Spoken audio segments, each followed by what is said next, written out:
बिस्मिल्लाहिर्रहमानिर्रहीम। अस्सलाम वालेकुम जी, मैं हूं आपका होस्ट चौधरी इरफान ज़ीर। आपको sports on PSL special transmission में वेलकम कहते हैं जी। आज पीएसएल में रेस्ट डे है और कल हमने देखा कि एक बड़ा शानदार मुकाबला एक्सपेक्ट किया जा रहा था, शायद प्राइड के लिए मुल्तान कुछ डिफरेंट करेगा, बट अनफॉर्चुनेटली देखा कि मुल्तान सुल्तान की जो फेट है वो डिफीट से भरी है इस पूरे पीएसएल में।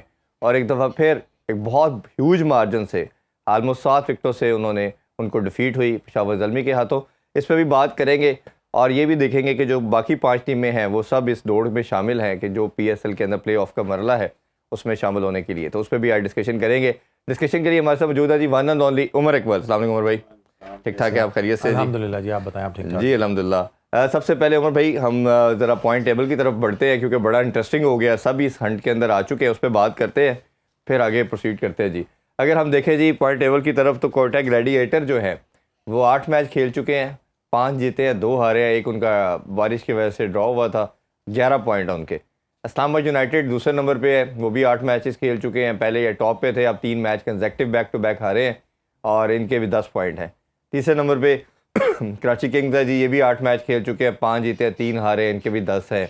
कोयटा ग्लैडिएटर की बात करें सॉरी कलंदर की बात करें तो ये 9 मैच खेल के 4 जीते 4 हारे, इनके भी 9 पॉइंट हैं, एक इनका बल्कि 3 हारे हैं, एक इनका ड्रॉ हुआ है और इनके 9 पॉइंट हैं। ज़ल्मी की बात करें जी तो इनके भी 8 मैचेस हो चुके हैं, ये भी 4 मैच खेले, 4 जीते 8 में से 4 हारे हैं, 8 पॉइंट के साथ है। और सुल्तान पहले ही ये वही टीम है जी जो प्ले ऑफ की दौड़ से बाहर हो चुकी है, सिर्फ 1 मैच जीते हैं, 8 हारे हैं और 2 पॉइंट हैं इनके। उमर भाई बड़ा इंटरेस्टिंग किस्म का ये जो पॉइंट टेबल हमारे सामने नज़र आ रहा है।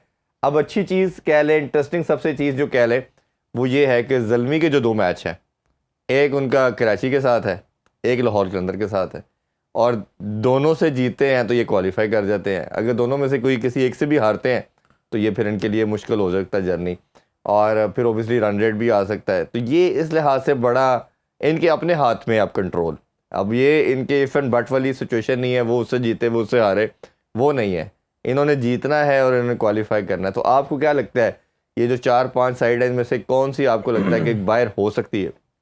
देखें अभी तो जो सिचुएशन है ना, तो मेरा ख्याल है कि अभी कहना मुश्किल है। जैसे आपने बोला है कि पेशावर को 2 मैच जीतने हैं, तो फिर उसके बाद पता चलेगा, अगर एक मैच हारेगी तो फिर थोड़ा सा उनके लिए मुश्किल हो जाएगा। तो मेरा ख्याल है कि अगर एक क्लियर मैसेज उनको पता चल गया और दे दिया गया है, पॉइंट टेबल्स पे आके उनको भी पता चल गया है, तो अगर वो दोनों मैच जीतने के लिए खेलेंगे तो उनके लिए ज़्यादा आसानी होगी। वो ये ना समझें कि यार हमने अच्छे रन रेट से जीतना है। अच्छा रन रेट ठीक है, एक टाइम पे आएगा कि उनको लगेगा कि यार हम इसको अच्छे रन रेट से जीतें।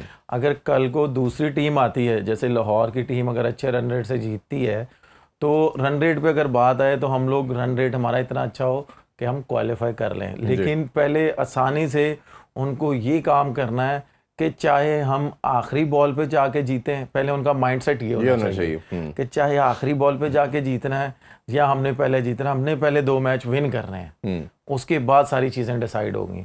तो मेरा ख्याल है कि बड़ी अच्छी चीज़ होगी कि पेशावर जैसे वापस आई है और उसने कमबैक किया है, तो लगता है कि पेशावर क्वालिफाई करेगी। आपको लगता है जी? अच्छा ये देखिए तो कुछ लेग जो इस्लामाबाद लेग थी उसमें हमने देखा कि इस्लामाबाद यूनाइटेड अनबीटेबल थी और इस तरह कराची में जाके भी अच्छा खेले, बट कुछ साइड ऐसी थी जो लाहौर आके स्ट्रगल की, जिसमें से इस्लामाबाद यूनाइटेड एक है, इसी तरह कोयटा एक ऐसी है कि वो अनबीटेबल होगी, और इसी तरह लाहौर कलंदर ने बड़ा अच्छा परफॉर्म किया, कराची ने लाहौर की लेग में अच्छा परफॉर्म किया, बट अभी रिमेनिंग मैचेस के लिए फिर दोबारा इस्लामाबाद जा रहे हैं, पिंडी जाएंगे।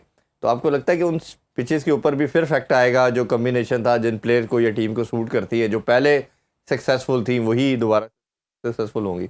देखें अब जैसा भी अगला राउंड अगर इस्लामाबाद का जा रहा है वापस पिंडी में, नो डाउट उनको थोड़ा सा एज मिलेगा, क्राउड का एज मिलेगा, और जाहिर सी बात है उधर से उन्होंने मैच विन किए हैं। लेकिन इस टाइम जो उनकी टीम की पोजीशन है और उनका मैं समझता हूँ कि उनका थोड़ा सा कॉन्फिडेंस शेक हुआ है, जिसकी वजह से वो कंटिन्यूस मैच हार रहे हैं। अगर वहाँ पे जाके अगर एक मैच भी और हारते हैं अपने क्राउड के सामने, अपने शहर के सामने, तो इनके लिए बहुत ज़्यादा मुश्किल हो जाएगी। लेकिन डिपेंड करता है कि ये वही बात आ जाती है कि हम आप और मैं बात कर रहे थे कि जी हर मैच में 3-3 4-4 चेंजेस, वो इनको थोड़ी सी मुश्किल क्रिएट कर रही है। उसमें फॉरेनर प्लेयर्स भी आते हैं, लोकल प्लेयर्स भी आते हैं कि वो उनका कॉन्फिडेंस सारा शेक हुआ पड़ा है। मैं यहाँ पे क्यों मिसाल देता हूँ कोयटा की, कि वो मैक्सिमम बैटिंग से एक चेंज कर देते हैं अगर उन्होंने चेंज करना होता है, या बॉलिंग में मैक्सिमम बॉलिंग में चेंज कर देते हैं, लेकिन वो ये नहीं कर रहे कि भाई हम 3 4 चेंज करें। इसलिए उनका रिदम पकड़ने का ये आप कह सकते हैं कि उनको बूस्ट मिला है, कि उनकी एक टीम जेल हो गई है। उनको जो आप कह लें कि प्लेइंग 11 है वो उन्होंने एक बना ली हुई है कि यार हम इस प्लेइंग 11 से फाइनल तक जाएंगे। अगर अल्लाह ना करे कोई अनफिट होता है तो उसके बाद हमने जो एक प्लेयर ऐड किया था बैटिंग में वो आएगा तो प्रॉब्लम नहीं होगी। अगर बॉलिंग में कोई अल्लाह ना करे अनफिट होता है तो बॉलर, अगर उसकी जगह बॉलर आके खेलेगा तो तब भी उन्हें कोई प्रॉब्लम नहीं होगी। तो उन्होंने सिर्फ मैक्सिमम, मेरी नज़र में अभी वो सारे प्लेयर नहीं ग्राउंड में उतारे जो जिस तरह इस्लामाबाद ने उतारे कि जी हम अपना बेंच भी चेक कर रहे थे, सारी चीज़ें चेक कर रहे थे।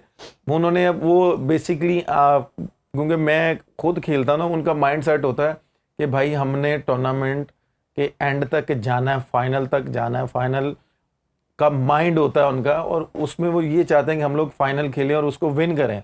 तो वो इसलिए पूरी टीम उस तरह खिलाते हैं। अच्छा, ये बात हमने कल भी की कि क्रिकेट के बेसिक कभी चेंज नहीं हुए। 70 साल से या 80 साल से हम जो क्रिकेट देख रहे हैं अब वो यही है। जैसे आपने टीम का कम्बिनेशन डेवलप करना है, इतनी चेंजिंग आप अफोर्ड नहीं कर सकते, ना लीग में कर सकते, ना इंटरनेशनल लेवल पे कर सकते, और यही हम देख रहे हैं कि वो स्ट्रगल भी करते नज़र आ रहे हैं। अच्छा, थोड़ी सी बात मुल्तान सुल्तान पे भी कर लेते हैं। अब ओवरऑल देखा जाए तो स्टार्ट हम मैनेजमेंट से करते हैं आज, क्योंकि हमने प्लेयर पे तो बहुत बात कर ली, उन पे भी चले मज़ीद करेंगे। बट अली तरीन साहब ने कोच देखा तो एंडी फ्लावर अवेलेबल नहीं थे, वो शायद IPL में बिजी हो गए। फिर नई मैनेजमेंट आई, फिर प्लेयरों में तब्दीलियाँ बहुत ज़्यादा उन्होंने कर दी। वो उन्होंने कोशिश की कि मैं ही सब कुछ हूँ, वो वन मैन आर्मी बनने की कोशिश की। उन्होंने कहा कि सब कुछ मुझे आता है, लेकिन ये इतना आसान भी नहीं है। क्रिकेट जैसे आप लोग खेलते हैं, ये हमारी भी फील्ड है, समहाउ हमने अपनी लाइफ दी हुई है। अगर कोई इंडिविजुअल आगे 2-4 सीज़न करने के बाद ये सोचेगा कि मुझे सब कुछ आता है, तो इतना आसान नहीं है। ये उसका रिप्लाई मिला है कि जिसका काम है वो कहा जाता है ना, उसी को साजे। तो आपके ख्याल में ये मैनेजमेंट पुअर होने की वजह से ये पूरा इतना बड़ा इफेक्ट आया कि 4-5 सीज़न अच्छा खेलने के बाद इस टाइम बिल्कुल बॉटम पे हैं आप?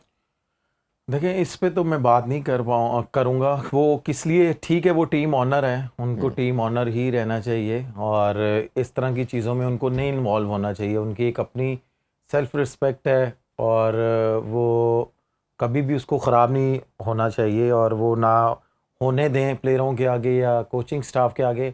हाँ, जैसे आप और मैं बात करते हैं, नहीं, मैं सिर्फ उसमें सिर्फ ऐड ये करूँगा कि जैसे सलमान इकबाल साहब की बात करें, ये ज़ल्मी के अफरीदी साहब हैं, ठीक है, ये अगर हम देखते हैं, या इवन लाहौर के अंदर के भी समीर नाना चलो इन्वॉल्व होते हैं, वो मोस्टली हमने देखा है कि वो सिर्फ बाहर से बैठ के चीज़ें गवर्न करते हैं, देखते हैं, मॉनिटर करते हैं। वो खुद ऑन ग्राउंड आके या हर चीज़ में इन्वॉल्व उस तरह नहीं होते। तो ये सवाल से मेरा पूछना चाह रहा था। देखिए, ये डिपेंड करता है उन पे कि यार अगर वो विकेट में आ रहे हैं, देख रहे हैं, ठीक है, एक हर इंसान का शौक़ होता है कि यार मैं अगर इतनी इन्वेस्टमेंट कर रहा हूँ तो अगर मैं विकेट पे जा रहा हूँ तो वो ठीक है, विकेट पे जाके देखे।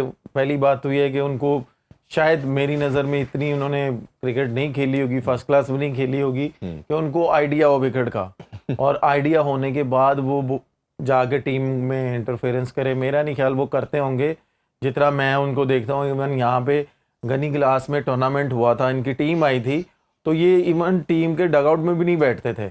लेकिन मेरे सोर्सेज के मुताबिक ये ड्राफ्ट से लेके अब तक इनकी से सबसे ज़्यादा है। मैं वही बता रहा हूँ ना, जो देखे मैंने तो अपनी आंखों से देखा है।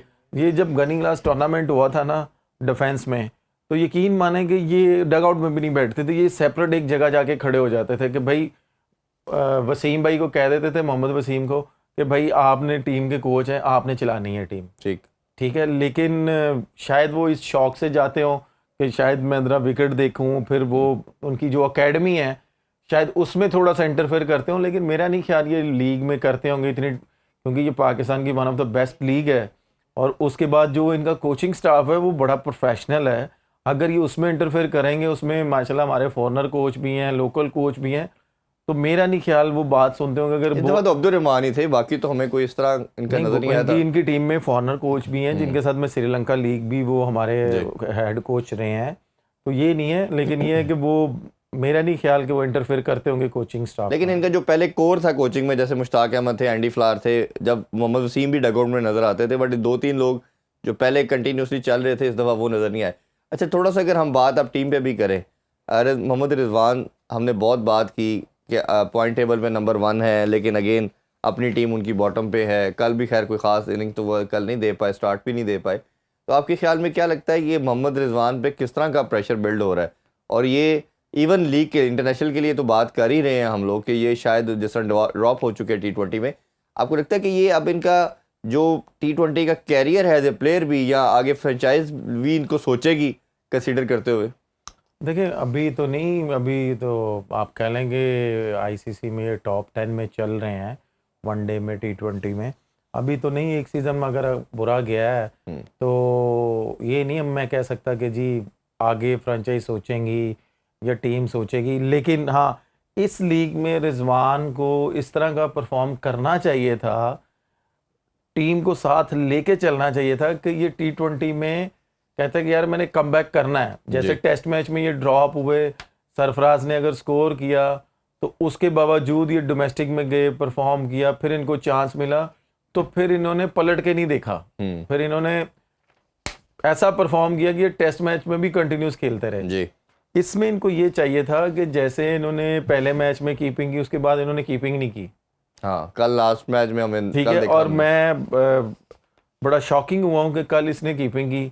अगर थोड़ा सा इस माइंड से खेलता कि यार मैंने हर मैच में कीपिंग करनी है और मैंने अपनी बेस्ट प्लेइंग 11 उतारनी है और मैंने अपनी टीम को फाइट करवानी है और मैंने खुद भी फाइट करनी है और मैंने अच्छा स्कोर करना है, अच्छी कीपिंग करनी है, कि मैं एक दफ़ा फिर सेलेक्टरों को मजबूर कर दूं जी कि भाई मैं अभी भी T20 खेल सकता हूं। क्योंकि आपको भी पता आगे बांग्लादेश टूर आ रहा है, फिर एशिया कप आ रहा है, फिर वर्ल्ड कप आगे आ है रहा है, T20। हाँ जी। आगे सारी क्रिकेट ही T20 की है।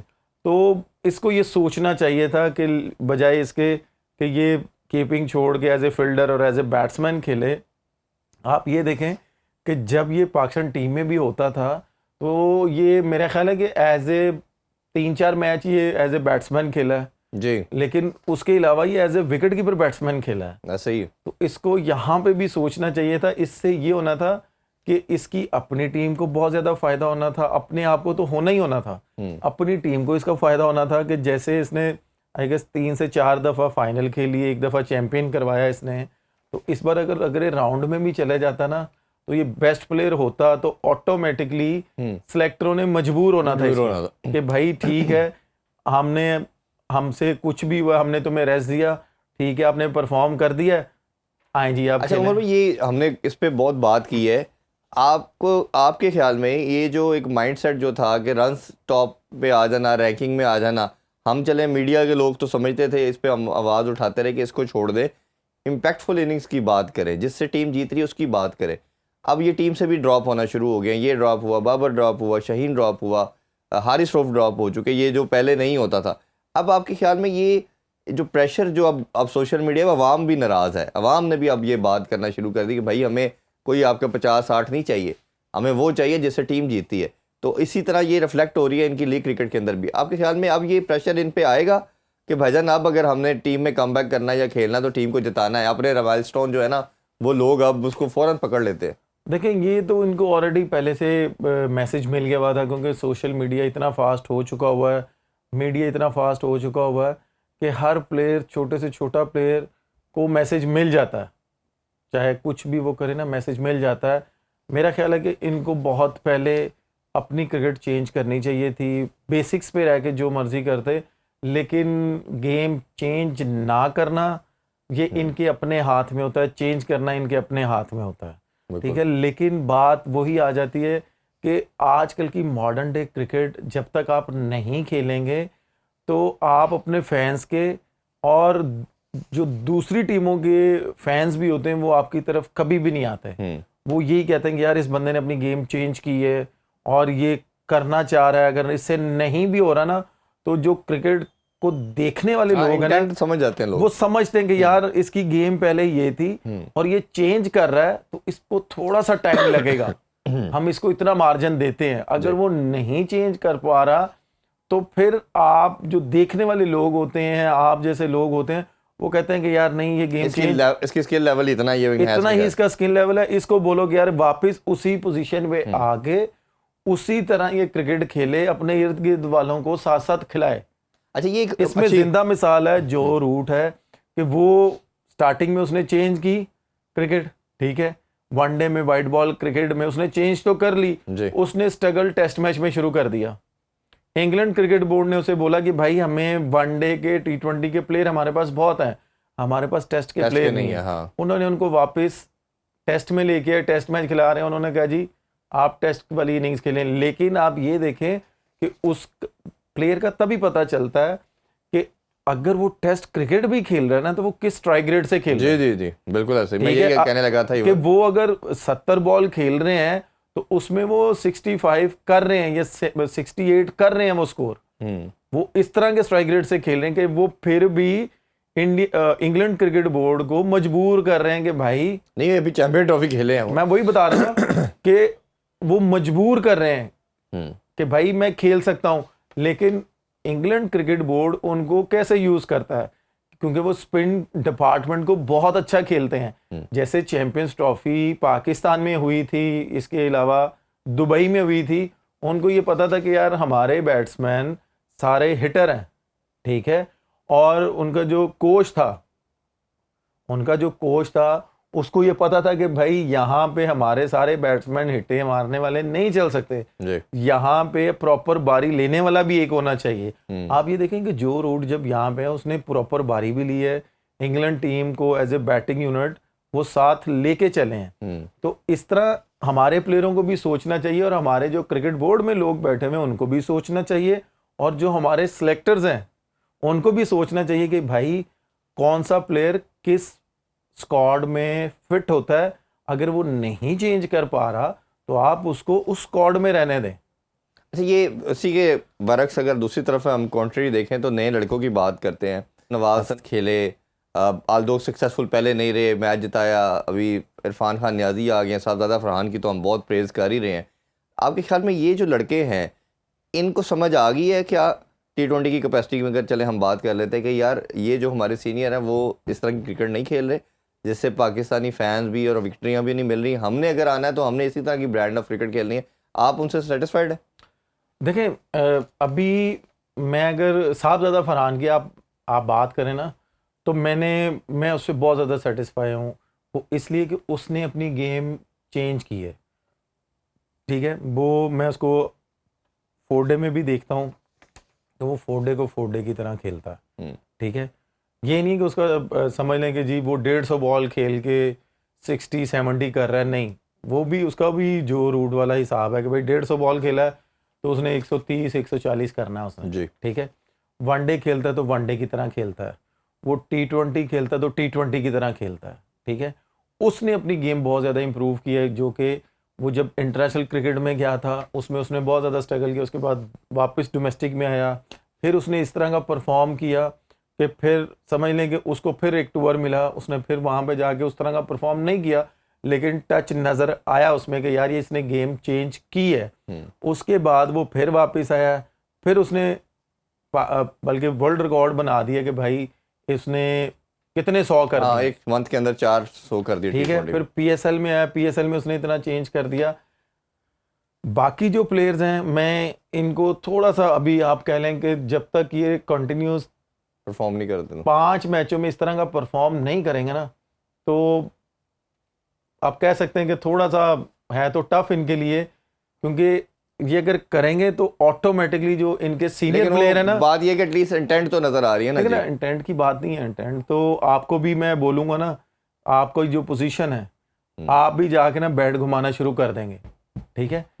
मजा उस चीज का है कि भाई लगातार परफॉर्म करना, वो एक डिफरेंट है। लेकिन आप अभी से इन प्लेयरों को इतने बड़े बड़े नामों के साथ जोड़ देंगे ना तो वो फिर थोड़ा सा जो क्रिकेट खेला हुआ होता है अभी और बात करते हैं भाई, अभी एक ब्रेक की तरफ बढ़ते हैं, ब्रेक से वापस आके यही से डिस्कशन को कंटिन्यू करेंगे। हमारे साथ रहिए। Welcome back in sports on, आप देख रहे हैं PSL स्पेशल ट्रांसमिशन। उमर भाई, ब्रेक से पहले हम बात कर रहे थे ये यंगस्टर के हवाले से, तो आप उस बात को कंटिन्यू करना चाहेंगे। साहबजादा फरहान आप बता रहे थे कि आप सेटिस्फाइड हो। साहबजादा फरहान से तो मैंने ऑलरेडी बता दिया कि मैं उससे बहुत ज़्यादा सेटिस्फाई हूँ। और बाकी जो आपने नाम लिए ना, अभी इनको एक एक मैच हुआ है, इन्होंने इंटरनेशनल क्रिकेट में परफॉर्म भी नहीं किया, इनको जितने मौके मिले हैं। ये तो खुशकिस्मत है कि जितने इनको मौके मिले हैं तो ये फिर भी उस सर्कल का हिस्सा बने हुए हैं। हमारे टाइम पे इतने मौके मिलते नहीं थे, कोई भी नया लड़का आता था ना, जितना मर्जी उसने परफॉर्म किया होता था ना, तो उसको मैक्सिमम 3 मौके मिलते थे या 2 मौके मिलते थे। अगर जिसने कमबैक भी करना होता था ना, तो उसको भी ज़्यादा से ज़्यादा 2 मौके मिलते थे, 3 मौके मिलते थे। नहीं किया, जाओ जी वापस डोमेस्टिक में फिर परफॉर्म करके आओ, फिर हम सोचेंगे। जी ठीक है, लेकिन बात वही आ जाती है कि अभी आप इस तरह के लड़कों को अभी खेलने दें। अभी आप इनको, ये बाबर, रिजवान, आप कह लें कि इनके साथ अभी ना अटैच करें।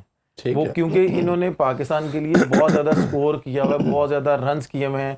शहीन शाह हो गया कि इसने पाकिस्तान को बहुत से मैचेस जितवाए सिंगल हैंडेडली। पहले ओवर में 2-2 आउट किए हुए हैं। नसीम शाह को आप देख लेंगे, उसने भी बड़े मैचेस जितवाए हैं। कि जब तक इन प्लेयर का पता तब चलता है कि वो अगर उस क्रिकेट में आने के लिए बहुत आसान है कि भाई पाकिस्तान टीम में आना बहुत आसान है, भाई डोमेस्टिक में परफॉर्म करो, उधर आ जाओ। उधर रहना सबसे मुश्किल है। ये उधर सबसे मुश्किल रहना इसलिए मुश्किल है कि अगर आपने वहां पे परफॉर्म करोगे तो रहोगे, नहीं तो आपको वापसी की टिकट देते हैं जी, आप जाएं वापस। ठीक है, तो इसलिए उन्होंने बहुत ज्यादा परफॉर्म किया हुआ है। अभी जरा इनको परफॉर्म करने दें, लीग में नहीं, इंटरनेशनल क्रिकेट में परफॉर्म करने दें।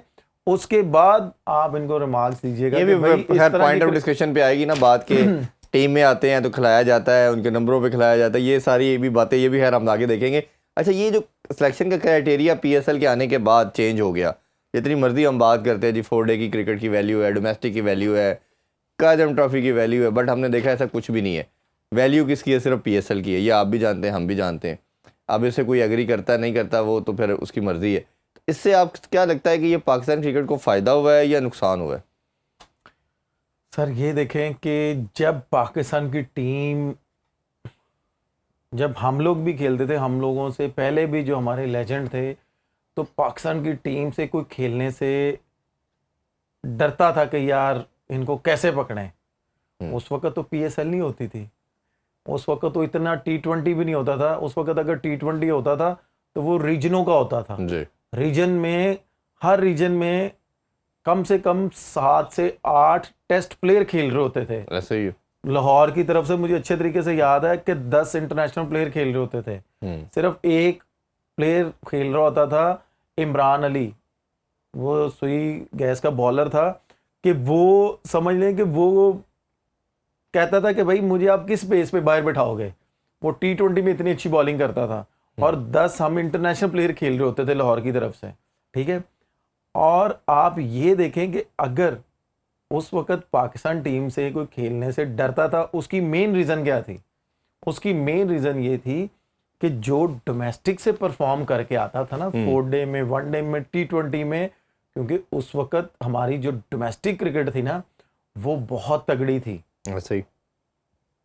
और उधर जो परफॉर्म करके, अब ये नहीं कि वो एक सीज़न परफॉर्म करता था आए जी, नहीं, वो कम से कम 3 सीज़न करता था, टॉप 5 में आता था, टॉप 10 में आता था, तो वो लेके जाते थे साथ। वो ये नहीं करते थे कि भाई अगर गेंद तो ठा करके मैच ही खिलाना है। नहीं, वो टूर करवाया है, अच्छा भाई नई जगह बनी, भाई उन लड़कों ने फिर परफॉर्म कर दिया, अच्छा जी जाओ जी वापस डोमेस्टिक में ज़रा फिर खेलो, अगर जगह बनेगी हम आपको बुला लेंगे। इस तरह होता था उस वक्त। लड़कों में बहुत ज़्यादा कह लें कि क्रिकेट की लैंग्वेज में भूख होती थी, हंगर था, हंगर थे वो लोग कि यार हमने पाकिस्तान टीम को खेलना है, उसको टच करना है, तो फर्स्ट क्लास क्रिकेट को वो इतनी प्योरिटी देते थे। आजकल के प्लेयर आप यकीन माने कि 4 डे क्रिकेट को वो कहते हैं यार इनके को जान। तो उमर भाई आपके ख्याल में ये नहीं है कि ये T20 क्रिकेट कह लें, लीग क्रिकेट कह लें, अब दूसरी भी लीग्स आ चुकी हैं with in country and outside the country, उसने इतना पैसा इनको दे दिया है, ये कहते हैं कि यार हमने जो पीछे मेहनत की थी हमें इधर से पैसा बन जाता है, क्यों आपने एक प्रोटोकॉल के अंदर रह के टीम में ख्वारी काटनी है, ये ठीक है पैसा मिल रहा है बस दैट्स इट। तो ये लड़कों का ख्वाब बन गया सर, ये लड़कों का ख्वाब बन गया है, उनका माइंड बन गया है, तो इस माइंड को चेंज किसने करना है? मैं आपसे पूछता हूँ, इस माइंड को चेंज हमारे बड़ों ने ही करना है ना, जो हमारे पाकिस्तान क्रिकेट बोर्ड में लोग बैठे हुए हैं जो इतनी इतनी तनख्वाहें ले रहे हैं, वो एक क्लियर मैसेज दे दें कि ठीक है भाई, अगर आपका माइंड ये है तो भाई फिर आपके दरवाजे बंद हो जाने हैं, चाहे जो कुछ मर्जी है। जी आपके और मेरे यहाँ पे बैठने से ये बात करने का कोई फायदा नहीं है, ठीक है। नहीं, हम तो लोगों तक नहीं, जहाँ हो लोगों सकता है अपने देखें, प्लेटफॉर्म से जो अवेयरनेस लोग दे भी रहे है हैं। ना माशाल्लाह, जो लोग भी वो क्रिकेट इतनी समझते हैं, क्योंकि वो बड़े फैंस होते हैं, वो पता नहीं क्या कुछ कर बैठते हैं जब पाकिस्तान की टीम हारती है। जी मैं आपको बता नहीं सकता, एक्सप्लेन नहीं कर सकता कि वो क्या किस हद तक जाते हैं वो, लेकिन आप और मैं यहाँ पे बैठ के वो बात कर ही नहीं सकते। क्यों? कि भाई जिस प्लेयर ने रिटायरमेंट दी होती है, जिस प्लेयर ने कह लेंगे क्रिकेट के साथ ज्यादती की होती है, कि भाई वो किन चीज़ों में पकड़ा भी गया है, तो आप उसको वापस ले आते हैं कि यार आजा यार, तूने अगर रिटायरमेंट भी दी है तो आजा। हाँ, मतलब सिस्टम ठीक हम है, फॉलो नहीं करते। हम सिस्टम फॉलो नहीं करते। इसलिए आपका जो डोमेस्टिक खेलने वाला लड़का होता है ना, जो कहता है कि यार मैंने 5-6 साल मैंने लगाए हैं, मैंने मेहनत की है उधर तक आने के लिए, तो यार उधर जाने से पहले ही जिन्होंने रिटायरमेंट ली होती है, जो दूसरी कंट्रियों में खेल रहे होते हैं, आप उनको बुला के खिला देते हो, वो वहां पे हर्ट होता है, इसलिए वो उनका दिल टूटता है। तो वो इसलिए पाकिस्तान छोड़ के कोई अमेरिका बैठा हुआ है, कोई दुबई बैठा हुआ है, कोई शारजा बैठा हुआ है, कोई ओमान बैठा हुआ है, मुख्तलिफ कंट्रियों में बैठे हुए हैं, कोई कनाडा में बैठा हुआ है, इंग्लैंड में खाली लीग ही खेली जा रहा है, कोई हांगकांग में बैठा हुआ है। इस तरह हमारे बहुत से प्लेयर वहां पे गेम में जो हमारे फर्स्ट क्लास के प्लेयर्स हैं, ठीक है। बात वही आती है कि हमारा जो सिस्टम है ना, हमने इसको, जैसे मैं ये कहता हूँ ना, मैं नहीं, काफ़ी प्लेयर्स कहते हैं कि हमारी क्रिकेट को वापस आने में, रिकवरी करने में मैक्सिमम आप ये कह लें कि उस तरह की दोबारा टीम बनने में 10 साल लगेंगे। अच्छा, ठीक है। और अगर आपने सिस्टम इस तरह का रखना है ना, तो इसमें भी आपको अपना दिमाग को हार्ड करना पड़ेगा कि भाई हम पाकिस्तान के लिए कुछ करना चाहते हैं, पाकिस्तान टीम के लिए कुछ करना चाहते हैं। जज्बा, मोटिवेशन, सोल्जर की तरह ना, मैं अक्सर कहता हूँ ये मैं वही आपसे बात करने लगा हूं ना कि हमारा जो पाकिस्तान का फ्लैग है, हमने इसको ऊपर करना है जी, ठीक है। हमने इस पे थोड़ा सा हार्ड डिसीजन लेने हैं। जैसे आपको भी पता है कि पाकिस्तान आर्मी जो है, वो कुछ भी होता है ना, वो पीछे से गोली नहीं खाती, वो हमारे इनको सीने पे खाती है। इसलिए उनको आर्मी कहा जाता है, और इसलिए उनके जो बड़े डिसीजन लेते हैं ना, उनको ना चाह के भी माननी पड़ती है। नहीं, बात ये है ना, क्यों हीरो कहते हैं? हीरो इसीलिए कहते हैं कि वो सोल्जर जो है वो उधर बॉर्डर पे लड़ता है, ये मैदान में लड़ते हैं। ब्रेक की तरफ बढ़ते हैं, ब्रेक से वापस आके ज़रा पेशावर ज़ल्मी के हवाले से, उनके कुछ की प्लेयर के हवाले से बात करेंगे। Stay with us. Once again welcome back in sports on PSL special transmission. Umar भाई, पेशावर ज़ल्मी की बात करने से पहले लास्ट में क्वेश्चन आपसे ये जानना चाहूँगा, आपको लगता है इस दफ़ा जो मुल्तान सुल्तान ने गलती की कि सारे एज प्लेयर ले लिए जिनकी शायद कैरियर अपने एंड की तरफ था? विली की बात करें, इफ्तिखार की बात करें, जॉर्डन की बात करें, तो आपको लगता है कहीं ना कहीं ये चीज़ भी उनको नुकसान देगी? देखें, यही वो लड़के थे जिन्होंने पिछले साल इनको फाइनल में लेके गए, अगले राउंड में लेके गए, लेकिन इस साल इनसे नहीं परफॉर्म हुआ। आई डोंट नो कि इन्होंने उस तरह की तैयारी नहीं की, या आप कह सकते हैं कि इनकी फॉर्म नहीं थी। अगर फॉर्म होती तो यही लड़के अगर परफॉर्म करते, आप और मैं भी यहाँ पे बैठ के बोल रहे होते कि यार ये अभी तक क्रिकेट खेल रहे हैं, इनकी हिम्मत है, ठीक है। लेकिन टाइम के मुताबिक आपको, जैसे आप और मैं बोल रहे हैं कि यार हमें गेम चेंज भी करनी चाहिए, तो फिर टाइम के मुताबिक आप प्लेयरों को भी चेंज करेंगे ना। अगर आप समझते हैं कि यार इनमें अब वो वाली पावर नहीं रही, ठीक है, आप इनको साथ लेके चलें। मैं ये नहीं कह रहा कि आप इनको एकदम से उठा के साइड पे कर दें, आप इनको साथ लेके चलें। आप अगर आपके 10 मैच हैं तो आप इनको एक मैच खिलाएं, एक मैच रेस्ट करवाएं, फिर एक मैच खिलाएं, एक मैच रेस्ट करवाएं। इस तरह अगर आप इनको कैरी करेंगे ना, इनकी बॉडी में जान भी रहेगी और ये परफॉर्म भी कर पाएंगे। यानी कि वो बात ये करने का मकसद ये है कि शायद अपने कैरियर की बेस्ट क्रिकेट वो खेल चुके हैं, अब उस एज पे आ चुके थे। अच्छा, लास्ट से काम इस तरह आप ले सकते हैं कि भाई जैसे मैंने पहले बताया ना कि यार 2 मैच अगर आपने खिलाए हैं लगातार, तो इनकी अगर बॉडी इस तरह की रिएक्ट कर रही है तो आप इनको एक मैच रेस्ट करवा दें कि यार 2 दिन रेस्ट आपने करना है, एक दिन आपने कुछ भी नहीं करना, बॉलिंग भी नहीं करनी, सिर्फ पूल करें जाके जी, इंजॉय करें। फिर अगले दिन आके हल्की सी बॉलिंग करें, मैक्सिमम 1-2 ओवर करें, आके फील्डिंग भी हल्की सी करें, आए जी अगला मैच खेलें, तीसरा मैच खेलें। आप इस तरह अगर इस तरह के बंदों को आप कैरी करेंगे ना, तो फिर हो आपकी सकता है। टीम के लिए बहुत आसानी होगी, और ये एफर्ट भी करेंगे कि यार ये हमें, अगर हम पे इतना ट्रस्ट कर रहे हैं और हमें छोड़ भी नहीं रहे और हमें इस तरह कैरी कर रहे हैं, तो फिर ये जान भी ज़्यादा लगाएंगे। बिल्कुल ऐसे ही। अच्छा, ज़ल्मी की भी बात कर लेते हैं। ज़ल्मी, जिस हमने पहले बात की कि अपने मैचेस जीत के आ रहा है और बहुत ज़्यादा पॉसिबिलिटी है वो क्वालिफाई भी कर सकते हैं अगर वो दोनों मैच जीतते हैं। बाबर आजम के ऊपर भी बहुत प्रेशर था, साथ साइम के ऊपर भी प्रेशर था कि दोनों से सम उस तरह रन्स नहीं हुए थे।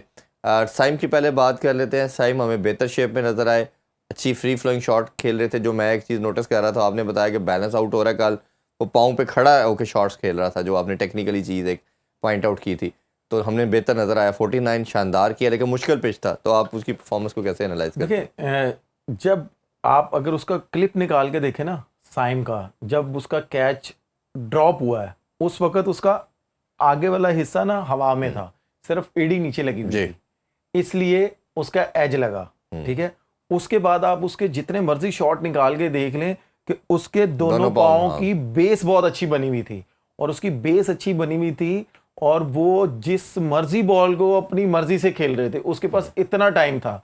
तो अगर ये चीजें थोड़ी सी जो मैंने फील की थी, मैंने आपके आपने और मैंने इसी चैनल पे, सुनो न्यूज़ के चैनल पे बैठ के बात की कि भाई साइम अयूब ये छोटी सी गलती कर रहा है, जो मैंने नोट की, मैंने बताई। तो शायद ये चीज़, मीडिया, आपको पता है सोशल मीडिया इतना फास्ट है कि शायद उसको ये बात मेरी पहुंच गई होगी कि यार अगर उमर ये कुछ बात बोल रहा है, तो अगर इस बंदे ने इतनी क्रिकेट खेली है, डोमेस्टिक, ये सारा कुछ, तो ये कोई ना कोई चीज़ तो नोट की होगी इसने। तो शायद उसके बाद इसने प्रैक्टिस भी की होगी, और उसके बाद जब उसके दोनों पाँव की बेस अच्छी बनी हुई थी, आप ये देखें कि उसकी शॉट में कितनी पावर थी, और जिस शॉट में वो आउट हुआ है, आप ये देखें वो ज्यादा जोर से मारने गया है, और उसकी थोड़ी सी टांग और इधर गई है लेफ्ट साइड पे, ठीक है, राइट साइड पे सॉरी, और थोड़ा सा पाँव अगला फिर हवा में हुआ है, फिर वो ऑफ बैलेंस हुआ है। आप ये छोटी छोटी चीजें अगर ये बैट्समैन थोड़ी सी सीख ले, तो उसके लिए बहुत आसानी हो। लेकिन ओवरऑल उसकी आप इनिंग्स को मैं कह रहा हूँ कि वो बहुत मजा आया देखने का मुझे, और जैसी उसने शॉट्स लगाई हैं कि वो समझ लेंगे, उसका मेरा ख्याल है कि एक बॉल मिडल नहीं हुआ जो चौका हुआ, सर्कल के ऊपर से चला गया, उसके अलावा हल्का सा भी मिडल हुआ है, छिक्का हुआ है, आराम से उसने अपनी मर्जी से एंजॉय। हमें सईद अनवर की ग्लिप्स नजर आती है जब वो फ्री फ्लाइंग होता है, तो अच्छा लगता है। भाई देखें, सईद भाई का जोड़ तो अभी तक पूरी दुनिया में कोई नहीं है as a left hander batsman. ठीक है, देखिए आमिर भाई थोड़ा बहुत कई दफा, देखिए आमिर सोहेल भाई, उनका भी झलक अभी तक आप कह सकते हैं कि किसी में भी नहीं है। ब्रायन लारा लेफ्टियों में, उसकी भी झलक किसी के पास नहीं है, इतनी जल्दी नहीं। साइम अयूब का अपना नाम है, साइम अयूब की अपनी फैन फॉलोइंग है, उसका वो अपना बैटिंग का स्टाइल है, कि वो, मुझे खुशी इस चीज़ की होगी कि सारे कहेंगे यार साइम अयूब जैसा कोई बैट्समैन आया है, और साइम अयूब अपना नाम बना रहा है, साइम अयूब की अपनी पहचान है बैटिंग की। हम लोग यहाँ पे बैठ के ये ना बोलें कि यार सईद अनवर के साथ वो मैच कर रहा है, आमिर सोहेल के साथ मैच कर रहा है, ब्रायन लारा के साथ मैच कर रहा है, नहीं, उनकी अपनी पहचान है। उस टाइम के वो बेस्ट प्लेयर थे। अगर वो प्लेयर शायद इस टाइम पे होते तो वो शायद स्कोर ना करते। बिल्कुल, अगर साइम अयूब उस टाइम पे होता तो मेरा ख्याल है साइम अयूब उस वक्त परफॉर्म ना कर रहा होता, क्योंकि उस वक्त क्रिकेट बहुत मुश्किल थी। उस वक्त जो बॉलिंग होती थी दूसरी टीमों की, वो 4-4 पेसर थे, और माशाल्लाह 6 फुट से ऊपर होते थे, और उनकी पेस कितनी होती थी, सारे बॉलर थे उस टाइम के अंदर, उनकी पेस कितनी होती थी, और विकेटें कितनी मुश्किल होती थी। वो उन जैसी क्लास नहीं है अभी। तो आजकल तो आपको पता है विकेटें चिट्टे विकेट होते हैं, सारा कुछ होता है। मैं इसलिए कह रहा हूं, रूल काफी बैटर्स के लिए हो गए हैं। मैं वही बता रहा हूँ, किसी भी प्लेयर को किसी के नाम के साथ या उसके स्टाइल के साथ मिलाना मेरी नजर में गलत है। वो उस टाइम की क्रिकेट के बादशाह थे। मतलब वो कहने का मकसद ये कि कमेंटेटर भी कह रहे थे कि हमें ना रिफ्लेक्शन उसकी नजर आती है। वो उस टाइम पे उस क्रिकेट के बादशाह थे, ये मैं मानता हूँ। ठीक है, आजकल के टाइम का साइम अयूब लेफ्टी में पाकिस्तान में बादशाह है। साइम अयूब हो गया, फखर हो गया कि ये बादशाह है। बिल्कुल। क्योंकि ये बच्चों के रोल मॉडल अच्छा, एक और बादशाह का जाते जाते लास्ट आपसे आंसर लेने, किंग बाबर आजम की बात करें तो उसका हमें लगता है कि 2 इनिंग्स अच्छी गई थी उनकी, नॉट आउट भी लास्ट मैच पे गई, बट कल हमें लगा कहीं ना कहीं फिर वो चौक होते हुए नजर आए, थोड़ा फंसी हुई स्ट्रगलिंग इनिंग्स थी और फिर आउट भी हो गए। तो आप उनकी कल की इनिंग्स के बारे से क्या कहेंगे?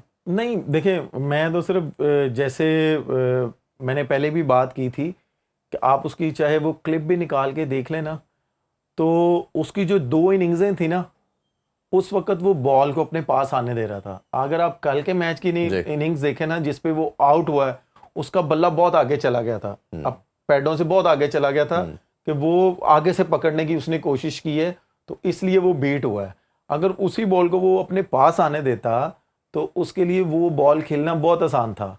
ये सिर्फ थोड़ा सा बाबर देख ले कि यार जैसे मैंने इनिंग्स खेली है, जैसे आप और मैं यहाँ पे बैठ रहे हैं, बोल रहे हैं कि भाई वापस बाबर आ जाए, बेसिक पे आ जाए, बेसिक्स पे आ जाए, जैसे उसने परफॉर्म किया था, उसने बेसिक्स पे आके किया था। तो इसमें भी रह के करता तो उसने आउट भी नहीं होना था, लेकिन क्या है कि बिल्कुल। उसको यही था कि यार मैं थोड़ा सा और बल्ले में मार लूं बॉल, इसलिए वो आगे से पकड़ने चला कई गया। दफा तेज खेलने के चक्कर के अंदर आप इस तरह अभी आप जो कुछ मर्जी कर लें, आप और मैं कुछ भी हैं, इस टाइम बाबर भी बच्चों का रोल मॉडल है राइटियों में, कि ऐसे ही। जिससे आप मर्जी पूछें वो सारे ये कह रहे हैं कि यार हमने बाबर बनना है, हम बाबर को देखना चाहते हैं, पूरा बाबर की तरह fan खेलना following चाहते हमें हैं, स्टेडियम में भी देखा। रिजवान को देखना चाहते हैं, रिजवान की तरह खेलना चाहते हैं।